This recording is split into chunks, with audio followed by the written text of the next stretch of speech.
I'm with Fred Exlander, attorney at law, and today we're talking about an important issue with your property taxes. Can you get your property taxes reduced? We can find out today. Fred, thanks for being on the show. My pleasure as always, John. Now, if someone feels that they're assessed for too much, or everyone feels they're paying too much money in taxes, right? That's absolutely true. Yeah. But the way to get it reduced is through finding out what your assessment is, what they value your property at, and there's a process. What is that process?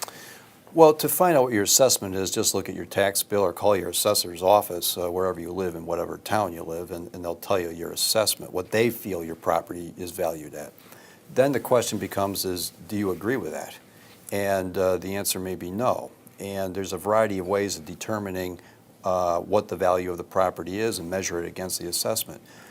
A lot of our viewers have just recently, within the past 6 months to a year, gone through a refinance. So they have a fresh appraisal available to them. And that's an excellent source of fighting your assessment. Take a look at your appraisal, take a look at your assessment, and if there's a difference, that is, your appraisal shows that the property is worth less than your assessment, you've got an excellent argument to the assessor to drop your assessment and hence your taxes. Now, most municipalities have an assessed value on the property, but that isn't what they determine, that what they consider to be the full value, market value of the property, though. Like, for example, in the town of Union, you might be $6,800 as your assessment. Oh, right. In the town of Union, and I think still in the town of Vestal, they have what's called... Not Vestal anymore. They went to full assessment. Did they go to full assessment? Okay. In the town of Union, then, they have partial assessment, which has nothing to do with, when you look at the number, with the reality. Yeah. That's right. So you have to divide the equalization rate into the assessment to come up with what they feel is the full fair market value. Right. But they can call the assessor's office and say, my house, it's assessed at this much. What is the full value? What do they consider the full value? Yes. So they'll give them, it's $150,000 or it's $250,000. Yeah, the assessor will discuss that with you. Yeah. Yeah. But then the question becomes, do you agree with it? Right. And if you don't, then the only way you're going to be able to get the assessment reduced is through an appraisal. And again, if you've gone through a recent refinance, you might have a fresh appraisal. Or if you just bought the property, you might have a fresh appraisal. Or I think in the past you've even offered to help a viewer to determine through a cost market analysis what the value of the property is. In fact, I do that for people that feel that it's, I'll give them an idea. If it's really off, then it's good to go into the assessor's office and go through the grievance. Now, that's a board of their peers, right? Right. It's the fourth Tuesday in May this year, and the viewer should check with the assessor's office for the exact date and what the procedures are to get on the calendar, so to speak. But it's very informal. It's not an intimidating process. You just go before the board, the grievance board, on that fourth Tuesday in May.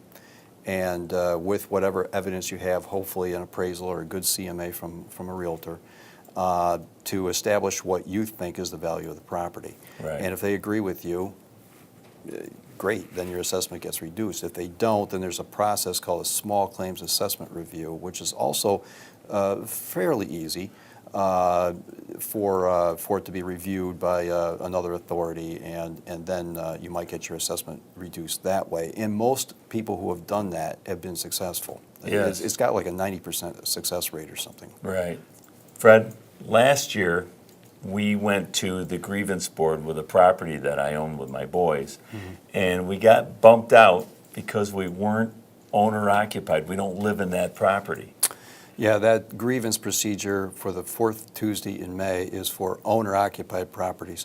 But there's another procedure for your investments, and that's called an in rem proceeding. And it is a full-blown court proceeding in state Supreme Court. It can be kind of expensive, but it's all dollars and cents. Are you going to save enough to make it worthwhile over time? And that's really what you have to determine. You have to have an attorney for that, though, don't you? You need an attorney for that. The small claims procedure, no. And the grievance procedure, fourth Tuesday of May, no. But for in rem, you need an attorney. Now, for the local, for the owner-occupied, for your own residence and stuff, I actually go with people and go for people to the grievance board and present the information to them and everything. And there's there's a fee that I charge that is, represents a third of the first year's savings. So if they don't save any money, That's they a don't- great they don't- program. Yeah, it's a good program, and it's good for them, you know. It sure is. Yeah. Well, Fred, thank you very much for the help again, and very informative. And if somebody has non-owner occupied property and they want to do something about their assessment, can they call your office? They can call us, yes. Okay. Okay. Thank you, Fred. Thank you, John.